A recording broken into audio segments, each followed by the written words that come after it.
প্রিয় শ্রোতা বন্ধুরা নমস্কার, আমি তরুণ। আপনারা সবাই আমার ভালোবাসা নেবেন। আজকে আমি আপনাদেরকে পড়ে শোনাচ্ছি সৌরভ মুখোপাধ্যায়ের লেখা একটি গল্প, ডালা। ঘুমের মধ্যে ব্যাঘাত হলে ভারী বিরক্ত লাগে। ঠকাস ঠাঁই ঠাঁই কে যেন কি ঠুকছে, একদম কাছেই। উমাপতির পাতলা ঘুম বরাবর, পান থেকে চুন খসলেই বিগড়ে যায়। একবার ভেঙে গেলে আর সহজে আসতে চায় না। অতি শৌখিন নিদ্রা যাকে বলে তাই। নানা বায়ানাক্কা। প্রথমত পুরো অন্ধকার হওয়া চাই ঘর, একটু আলোর রেশ রয়ে গেল কি না গেল ব্যাস দফা রফা। রাতে শিয়রের প্রদীপ পুরো নিভিয়ে তবে সে শোয়। হাতের কাছে রাখা থাকে, দরকার হলেই জ্বালিয়ে নেওয়া যাবে। বালিশের নিচে দেশলাই মজুদ, কিন্তু জেলে রেখে এমনকি কমিয়ে রেখেও যে শোবে সে উপায় নেই। ঘুম বাবাজি ধার কাছ মারাবেই না তাহলে। সারা রাত এপাশ ওপাশ। শীতের রাত, চোখ পিটপিটিয়ে সামনের দিকে তাকিয়ে নিল উমাপতি। একবার উঠে দেখবে, না, ইচ্ছে করছে না। দামি পশমি কম্বলের ওম তার গোটা শরীরটাকে আষ্টে পৃষ্ঠে জড়িয়ে আছে। আর নিবিড় আলস্য। চতুর্দিকে অন্ধকারটা এখনো নিশ্ছিদ্রই, যেমন রোজ রাতে নিকষ কালো থাকে তার শোয়ার ঘরে। একদম সামনেই পূব দিকের জানলা। কাঠের পাল্লার ফাঁক দিয়ে প্রথম আলোর রেখা টের পাওয়া যায় রোজ ভোরে। ওই সময়ই উমাপতির ঘুম ভাঙে। সেখানে আপাতত কোনো আভা নেই, মানে মাঝরাতি হবে এখন। কিন্তু এত রাতে কে কি ঠোকাঠুকি খোঁড়াখুড়ি শুরু করলো রে ভাই? না, ভূতের ভয় উমাপতির নেই কস্মিনকালে।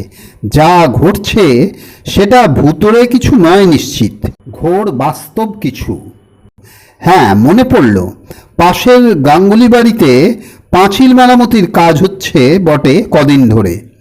রাজমিস্ত্রি লেগেছে, দেখতে পাওয়া যায়। তার এই পূব জানলার ঠিক ওপাশেই ভাড়া বানা হচ্ছিল কাল। কিন্তু সে হতভাগারা এখনই শুরু করে দিল নাকি? গাঙ্গুলি কর্তা একটু মাথা পাগলা লোক আছে, হয়তো অন্ধকারেই লণ্ঠন জ্বালিয়ে লোক খাটাচ্ছে, কিছু বলা যায় না। বলিহারি কাণ্ড বটে। এই মাঝরাতে এমন বিটকেল আওয়াজ, ঘুমটার দফা একেবারে রফা করে দিল আজকের মতো। হ্যাঁ, ওই আর এক সমস্যা উমাপতির। সামান্য আওয়াজেই ঘুম চৌপাট। সম্পূর্ণ নিঃশব্দ হওয়া চাই চারধার, তবে চোখ জুড়বে সান্নাল বাড়ির ছোট পুত্তুরটির। জোড়ার পরেও যদি এক টুকরো খোট বা এক চিলতে খট, সঙ্গে সঙ্গে নিদ্রাদেবীও গনফট। 24 বছর বয়স হলো, চিরকেলে রোগটি সারার লক্ষণ নেই। উমাপতির এই সুখী সুখী বেলোয়ারি ঘুম নিয়ে সান্নাল বাড়িতে ঠাট্টা তামাশার রেওয়াজ পুরনো। একসঙ্গে বসে চায়ের আড্ডা বা রাতের খাওয়া যখন হয়, এই বিষয়টা ঘুরে ফিরে আসে মাঝে মাঝেই। সমবেত হাসির এ এক পাকাপাকি উৎস। বলার মতো ঘটনাও তো প্রচুর। পারিবারিক প্রবাদের মতো হয়ে আছে সেসব। কবে কোন বিয়ে বাড়িতে গিয়ে এক বুড়ো মেশোর সঙ্গে এক বিছানায় শুতে হয়েছিল, আর সে বুড়োর প্রবল নাক ডাকার ঠেলায় উমাপতি সারা রাত জেগে জেগে শুধু অট্টহাস্য করে ওঠে। বড়দা সীতাপতি বলে, আমি তো পাশের খাটে শুয়ে মাঝরাতে দেখি উমা বসে বালিশ ছিটছে চচ্চর করে। কানে তুলো বুঝবে। ও হা হা হা হা। কেন, সেই যেবার দোলের সময় পাহাড়পুরে মন্টি মাসির বাড়ি বেড়াতে যাওয়া হলো?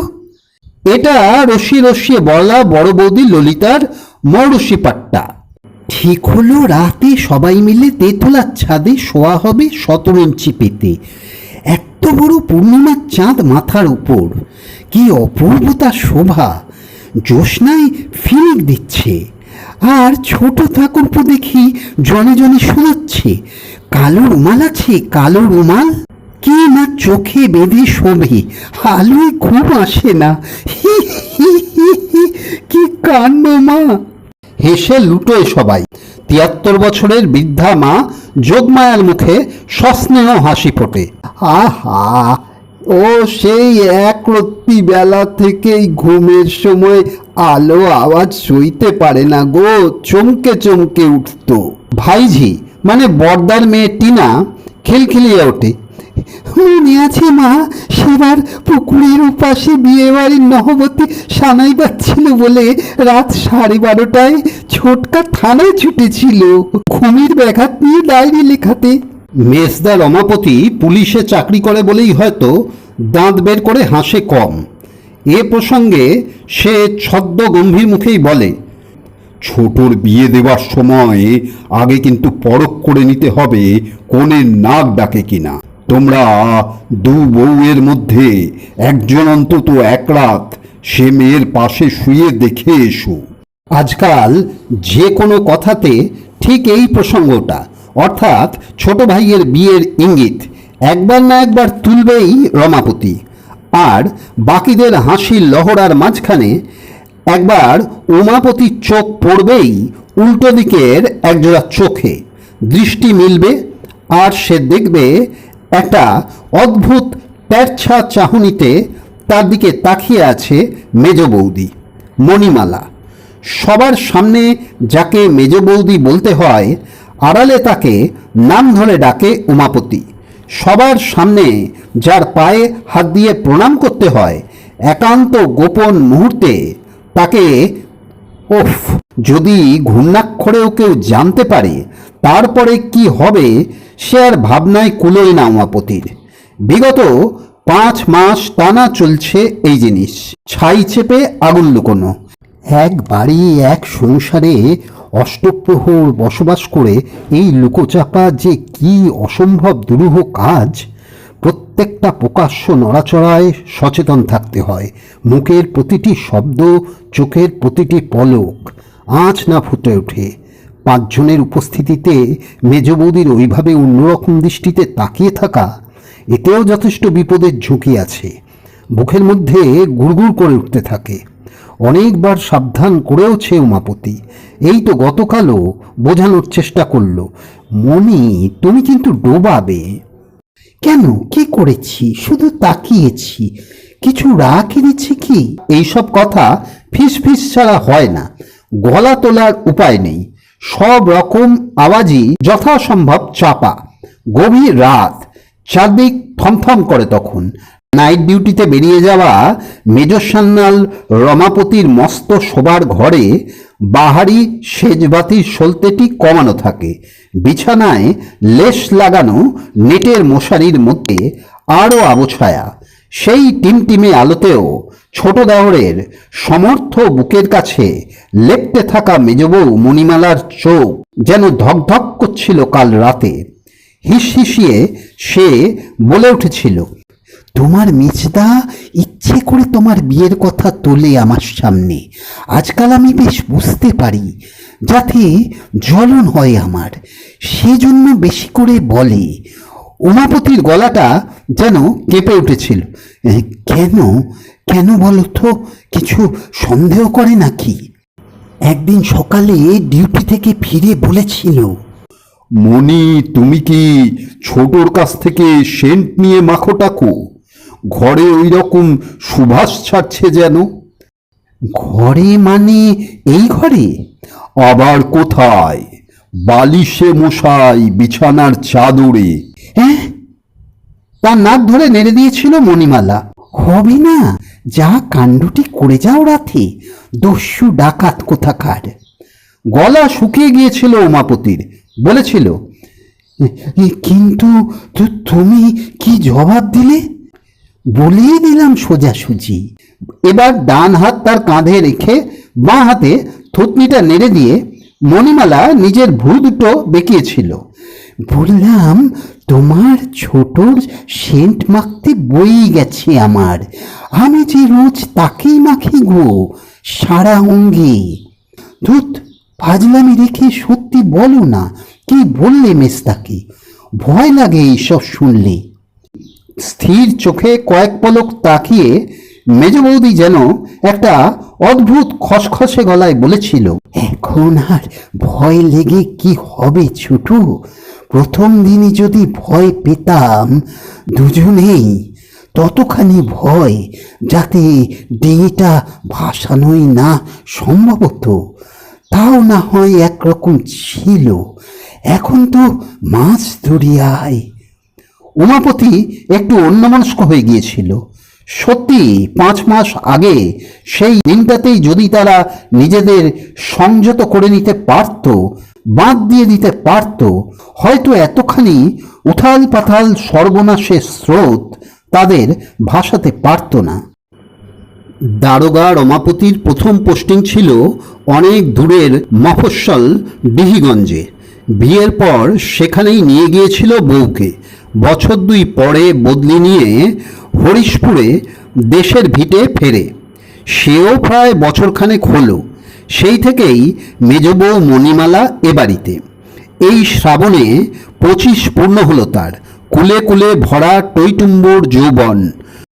গম্ভীর আর কর্মব্যস্ত রমাপতির সঙ্গে খুব যে আঠা জমেনি তার, কোথাও একটা সুর কেটে আছে, এটা আর কেউ না খেয়াল করলেও ছোট দেওরটির চোখ এড়ায়নি। খুব আনমনা থাকত মণিমালা, মুখে একটা বিমর্ষতার ছায়া সর্বক্ষণ। তখনও উমাপতির মনে কোনো কুচিন্তা ছিল না, এক ফোঁটাও না। নিছক সহানুভূতির বশেই সে প্রায় সমবয়সী বৌদিটির সঙ্গে আড্ডা জমানোর চেষ্টা করত। তার মন খুশ রাখার ফিকির খুঁজত। দাবার ছক নিয়ে হাজির হতো, কবিতা পড়ে শোনাতো, নিজের রেকর্ড প্লেয়ারে গান চালিয়ে মেজ বৌদিকে হাঁক দিত, ঠুংরি শুনবে তো এসো। সেসব দিনে মণিমালাও যে কোনো বিশেষ ছলাকলার জাল বিস্তার করে তাকে জড়াতে এসেছিল তেমনটা নয়। শুধু তাদের দুজনের একটা আলাদা রকমের বন্ধুত্ব হচ্ছিল, হালকা হালকা। হাসি মস্করাতেও যেমন, গভীর আলোচনাতেও বেশ তালমিল হতো দেওর আর বৌদির। তারপর একদিন হঠাৎ নির্জন জলাভূমিতে যেন আপনা থেকেই দপ করে রহস্যময় নীলচে শিখা নেচে ওঠে। 2 নরনারীকে ঘিরে আতর্কিতে জ্বলে উঠল এক আদিম আগুন। গভীর অন্ধকার কোনো অবচেতনে ইন্ধন হয়তো সঞ্চিত হচ্ছিল অনেকদিন থেকেই, তারা আগে টের পায়নি। সেদিন প্রথম পেল, আর সেদিনই পুড়ে খাক হলো। মাস 5 আগের সেই বর্ষা ভেজা দুপুরে সান্যাল বাড়ি নিস্তব্ধ ছিল বেশ।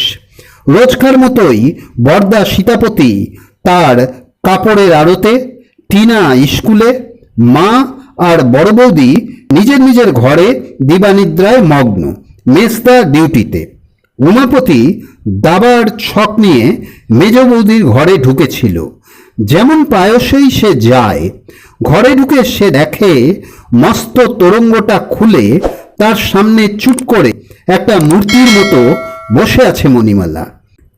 কি বেনারসি গুনছ নাকি বলে উবু হয়ে তার পেছনে বসে পড়েছিল উমাপতি। আর সঙ্গে সঙ্গেই তার চোখ পড়েছিল তোরঙ্গের ডালায় লাগানো গোল আয়নাটাতে, যেখানে মণিমালার মুখ ফুটে উঠেছে। দরদর করে জল নামছে চোখ থেকে দুগাল বেয়ে। নির্জন দুপুরে বিশাল ঘরের শ্বেত পাথরের মেঝের উপর তোরঙ্গ ঠাসা দামি দামি গয়নার সামনে বসে বসে একা কাঁদতে হয় কেন এমন অপরূপা নারীকে? কি তার অভাব, কি বেদনা? না, উমাপতি কারণ জিজ্ঞেস করে উঠতে পারেনি। সব কিছু সঙ্গে সঙ্গে জানতে চাওয়া চলে না। শুধু সেই প্রথমবার মেজ বৌদির পিঠে নিজের একটা হাত রেখে সে অস্ফুটে বলেছিল, কেঁদো না। আর সেই নারী তার দিকে ফিরে, সেও সেই প্রথমবার তাকে আঁকড়ে ধরেই দ্বিগুণ কান্নায় ভেঙে পড়েছিল। এইখানেই থামতে পারত দুজনেই, অশ্রুপাত আর সান্ত্বনা দান এই পর্যন্ত গিয়েই বাঁধ দিতে পারত। কিন্তু এক একটা লহমা মানুষের নিয়ন্ত্রণাধীন থাকে না। সেই মেঘলা ভিজে নিঃশব্দ দুপুরের জাদু 2টি যুবক যুবতীকে গিলে নিয়েছিল। দুজনেরই আর সাধ্য ছিল না সেই মায়াজাল ছিঁড়ে নিজেদের উদ্ধার করে। সেই অমোঘ আগুন নিভিয়ে যে যার নিরাপদ গণ্ডিতে ফিরে যায়। সেই প্রথম দিনের বানভাসী স্মৃতি বারবার উঠে আসে তাদের নিভৃত নৈশ সান্নিধ্যের মুহূর্তগুলোয়। না, প্রথম দিন কিন্তু একটুও ভয় করেনি তাদের কারো, যেন এমনটাই হওয়ার কথা, এটাই স্বাভাবিক। এইভাবে ঘটে গিয়েছিল ব্যাপারখানা, একটা অলৌকিক সুখের ঘোর, যেখানে সমাজ, ন্যায়, নীতি, লোকভয় সব উড়ে যায়। ভয়, লুকোচুরি, বুক ঢিপ ঢিপ, উৎকণ্ঠা, যা কিছু সব জন্মালো সেদিনের পর থেকে। জগতের কাছে নিরন্তর লুকিয়ে রাখা এক অনন্ত তৃষ্ণা। গত 5 মাস ধরে তারা দুজনেই বুঝছে এ থেকে আর তাদের মুক্তি নেই। কবে মেজদারোগা রমাপতির নাইট ডিউটি পড়বে সেই রাতগুলোর জন্য আকুল হয়ে অপেক্ষা করা। তারপর নিশুতি অন্ধকারে পা টিপে টিপে একজনের অন্যের ঘরে যাওয়া, তারপর আবার সেই চোরের মতনই ফেরা। একটা একমুখী কানাগলি যেন, পেছনে ফেরা অসম্ভব, সামনেও ঘোর আঁধার। এই এখন নিয়তি হয়ে দাঁড়িয়েছে দুজনেরই। এখন তো মাস দরিয়ায়। ঠিকই বলেছিল মেজ বৌদি। উমাপতি স্খলিত গলায় বলেছিল, এ দরিয়ার কোনো কুল দেখতে পাও মনি? কুল? কুল নেই গো ছোট সান্নাল। শীত রাতে উষ্ণ কম্বলের মধ্যে দেওরটিকে গ্রাস করে নিতে নিতে তরুণী মণিমালার কণ্ঠে আশ্লেষস্বর জেগে উঠেছিল। কুল খুঁজো না, এসো, ডুববে এসো। আহ, ভয় আছে, উদ্বেগ আছে, কিন্তু কি যে নেশাও আছে রাতগুলোয়। কি প্রবল তাপ, কি ঝোড়ো উন্মাদনা, কি বর্ষণ তৃপ্তি। উমাপতির 24 বছরের জীবনে কি অভাবনীয় বাঁক নিয়ে প্রথম নারী অভিজ্ঞতাটির আবির্ভাব। গত রাতের সেই মদির মুহূর্তগুলো ভেবে নিজের ঘরে নিজের কম্বলের মিঠে তাপে গুটিসুটি শুয়ে থাকা উমাপতির যুবা শরীরে একটা শিহরণ জাগতেই যাচ্ছিল। হঠাৎ খুব কাছে ঠং করে একটা আওয়াজ তাকে অন্যরকমভাবে চমকে দিল। এ কি, এত কাছে! এ তো পাশের বাড়ির পাঁচিল নয়, এ তো একদমই তার কানের পাশে, যেন ধাতু ঠোকাঠুকির মতো, যেন গাঁইতি বা শাবল দিয়ে ধর্মর করে লাফিয়ে উঠতে গেল উমাপতি। কিন্তু এ কি, নড়তে চড়তে পারছে না যে। এতক্ষণ চুপচাপ শুয়েছিল বলে টের পায়নি, কিন্তু উঠতে গিয়েই স্পষ্ট বুঝল সে কম্বলের মধ্যে একদম ঠেসে চেপে রেখেছে কে যেন তাকে। যেমন ভঙ্গিতে শুয়ে আছে তা থেকে একটুও বেঁকে চুড়ে নড়ার সাধ্য নেই। বেঁধে রেখেছে নাকি? তার মানে এ তো ডাকাত। অবিশ্বাস্য ব্যাপার, এরকম বাড়ির মধ্যে ঢুকে পড়ল মধ্যরাতে, এত বেপরোয়া আওয়াজ করে দেওয়াল ভেঙে। বোঝো কাণ্ড, কেমন ধারা বেকুব ডাকাত, ভাবল উমাপতি। এ বাড়িতে খোদ সান্যাল দারোগা থাকে, সে খবরও রাখে না গাধারা। আস্পর্ধা কত, পুলিশের ঘরে চোর। কিন্তু ওই শেষ কথাটা আকস্মাৎ যেই তার মগজে উদয় হলো, অমনি ছোট সান্যালের পা থেকে মাথা পর্যন্ত একটা বিছে কামড়ানোর মতো ঝটকা কাঁপুনি লাগলো নিমেষের মধ্যে। ঝনঝন করে উঠল স্মৃতি, পুলিশের ঘরে চোর। বাহ, কথাটা কেমন শোনা শোনা ঠেকলো যে। কোথায় শুনেছি, কার গলায়? খুব সদ্য শোনা, তাই নয় কি? দাঁতে দাঁত চেপে বলেছিল কে যেন, সঙ্গে এক ক্রূর হাসি। মনে পড়তেও মাত্র 1 সেকেন্ড লাগলো। যেমন রেশমের চাদর থেকে একটা পরেন সুতো টানলে ফড়ফড় করে এক লপ্তে অনেকখানি খুলে আসে, ওই একটা বাক্যের হ্যাঁচকা টানে উমাপতির মনে পড়ল আরও অনেক কিছু। হ্যাঁ, কালই তো, কালই সব ভেসে উঠছে। শেষ রাতে মণিমালার শোয়ার ঘরের দরজা খুলে বেরোতে গিয়েই আঁতকে ওঠা, সামনেই শালকাঠের খুঁটির মতো নিঃশব্দে দাঁড়িয়ে থাকা মেজ দারোগা রমাপতি সান্যালের পাথুরে মুখ, আর ডান হাতের মুঠোয় যেটা চকচক করছিল, স্মৃতির সুতোটা ঠিক এই পর্যন্ত এসেছে। একেবারে সেই সময় ঝড়াং ঝং করে একটা শব্দ, আর সেই সঙ্গেই ফট করে কি যেন একটা হটে গেল উমাপতির মুখের ওপর থেকে। কিছু একটা ঢাকনা বা ডালা গোছের জিনিস সরে গেল যেন। আচমকা অন্ধকার উধাও, তীব্র ঝাঁ ঝাঁ রোদে ঝাঁঝিয়ে গেল সবকিছু।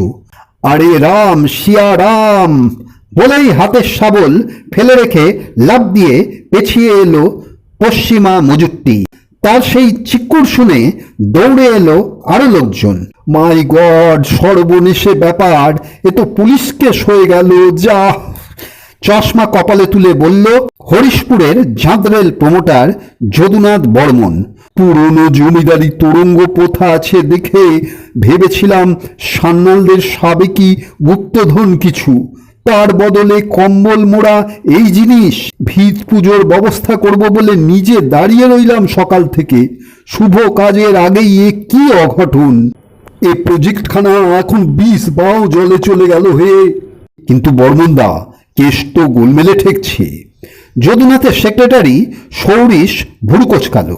50 বছর আগের পুরনো গল্প যা শোনা যায়, মানে বাপ কাকাদের মুখে যতটুকু শুনে আসছি, আপনিও শুনেছেন নিশ্চয়, তাতে সান্যাল বাড়িতে অপঘাতের ঘটনা তো একটাই।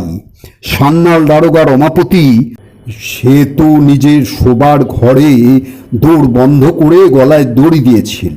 হ্যাঁ, এ তো গোটা তল্লাট জানে আজ 50 বছর ধরে। দারোগার বউ আর তার ছোট ভাইকে সেদিন ভোর থেকেই আর খুঁজে পাওয়া যায়নি। ধরে নেওয়া হয়েছিল তারা দেওর বৌদিতে ভেগেছে বলেই মেজ সান্যাল মনের দুঃখে আত্মঘাতী হয়। তাহলে বর্মনদা, মাটির তলায় তোরঙ্গে এই কঙ্কালটা কার? ওর ছোট ভাইয়েরই হবে। যদু বর্মন খুঁটিয়ে দেখে বললেন, আরে দৈর্ঘ্যে খাঁচার যা মাপ, এ বেটা ছেলেরই স্কেলিটন। কেঁচো খুঁড়তে কেউটে বেরোলো মনে হচ্ছে। ওহ, ঠিকই। তাহলে কিন্তু আর একটা জিনিস দেখবেন, সান্যাল গিন্নির কঙ্কালও এই বাগানেই ধারে কাছেই থাকবে, শিওর। সৌরিশ চিন্তিতভাবে বলে, তার মানে যে গল্প চালু আছে সেটা ভুল, ইলোপমেন্ট নয়। জোড়া খুন হয়েছিল আগে, তারপর সুইসাইড। দারোগাই রাতের অন্ধকারে দুজনকে নিকেশ করে চুপচাপ বাগানে পুঁতে দিয়ে তারপরেই নিজে ঝুলেছিল নির্ঘাত। উমাপতি সব শুনতে পাচ্ছে, সমস্ত কিছু পরিষ্কার হচ্ছে আস্তে আস্তে। এক রাতের পর নয়, আসলে সে আজ জেগেছে এক দীর্ঘ নিদ্রা থেকে আধা শতক পার করে। সব বুঝতে পারছে উমাপতি। গলা চিরে চিৎকার করে বলে চলেছে সে, মণি, মণি, মণি কোথায়? আমি একবার মণিকে দেখব, আমার মণিমালাকে, আমার মণি। মেজ বৌদির সেই পুরনো তোরঙ্গ, তার মধ্যে শুয়ে হাউ হাউ করে কাঁদছে ছোট সান্যাল উমাপতি, কিন্তু কেউ শুনতে পাচ্ছে না। বর্মন প্রমোটার বেজার মুখে বলল, পুরনো সান্যাল বাড়ির এত বিরাট প্লটটা সস্তায় পেয়ে আহ্লাদ হয়েছিল রে সৌরিশ। এত বড় করে প্ল্যান ফেঁদেছিলাম, এত খরচা করে সব ভেঙে চুড়ে শালা মাটির তলায় এই কঙ্কাল পুরো চুনা ফেলে দিল মাইরি। এখন দাও থানায় খবর, আরো কি কি বেরোবে, কতদিন খোঁড়াখুড়ি চলবে ভগবান জানে। ধুস, লাকটাই খারাপ। এই শোনো, এটার ডালা বন্ধ করে দাও তো সৌরিশ, চোখের সামনে বিচ্ছিরি লাগছে দেখতে। দমাস করে তোরঙ্গের মূর্ছে পড়া ডালা বন্ধ হয়ে গেল ফের। শেষ হলো সৌরভ মুখোপাধ্যায়ের লেখা গল্প ডালা। গল্পটি পাঠ করে শোনালাম আমি তরুণ। গল্পটি আপনাদের কেমন লাগলো আপনারা কমেন্টে জানাবেন এবং আমাদের চ্যানেলটি সাবস্ক্রাইব করে পাশে থাকবেন। ধন্যবাদ।